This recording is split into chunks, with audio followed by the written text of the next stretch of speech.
Келдибек бабабыз манас айтканда байланба жиндилер деп коет го. Байланба жиндилер тынчып. Жан оорулар айткан учурлар көп болуптур. Эли оозунда калган экен. Манастын күчү, таасири ушул бүгүн да медицина алсыз болгон учурларда кадимкидей жыйынтык берип, эл сакайып, ушундай учурларды эл оозунда көп айтылчу экен.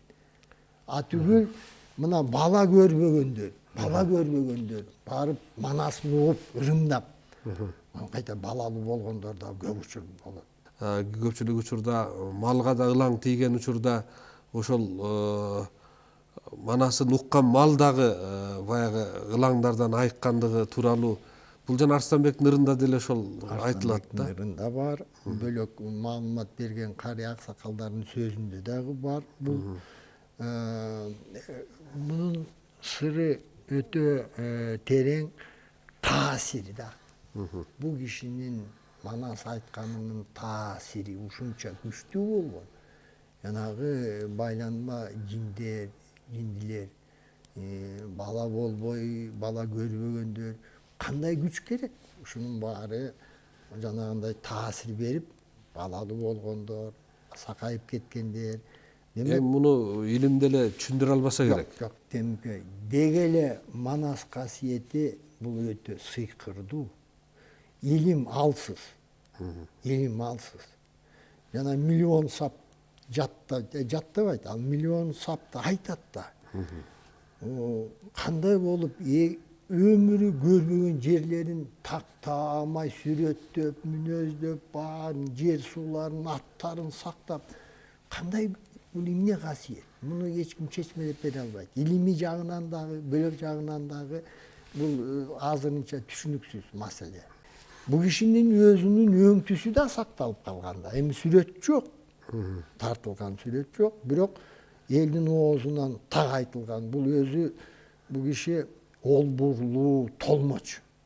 Ак сакалдуу, мурду кырдач, көзү бакайган kişi болгон экен. Жөнөкөй, кичипейил, мээримдүү абдан. Кол ачык, берешен, март адам болгон экен да. Ошунча жер кыдырып манас айтканда ыраазы болгон адам ал убакта бергенде үйүр менен беришкен да жылкы. Колунда барлар, байлар. Намыс үчүн берет да. Баланча жерден, баланча элден manas ayttыңыз деп берет. Энди бир тай же бир ат мингизбейт да мисалы. Үйүр менен берет. Үй бербейт, жылкы эме кой бербейт, аны ким айдап жүрөт? Ошол үйүр жылкыларын ошол эле жердин кембагалдарына, жетим жесирлерине таратып беришкен да. Бир чети эми аны каяка айдап, каяка барып, кайсы короо сарайга кармайт, аны ким багат деген сөз. Бирок пулга айлантып, акча чогулса болот, ага барбай ушул эле элдин кембагалдарына бериш керек деп берип койчу экен. Көрбөйсүзбү кандай пейили. Бул жерде дагы бул кишинин айкөлдүгү жатат экен да.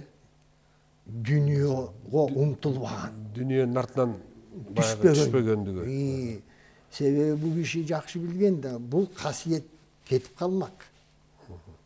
Эгерде дүйнөкөр болсо, эгерде пендечиликке түшүп кетсең, анда кол үзмөк да бул касиетти. Бул касиеттин өзгөчөлүгү ушундай. Муну иликтеген киши жок.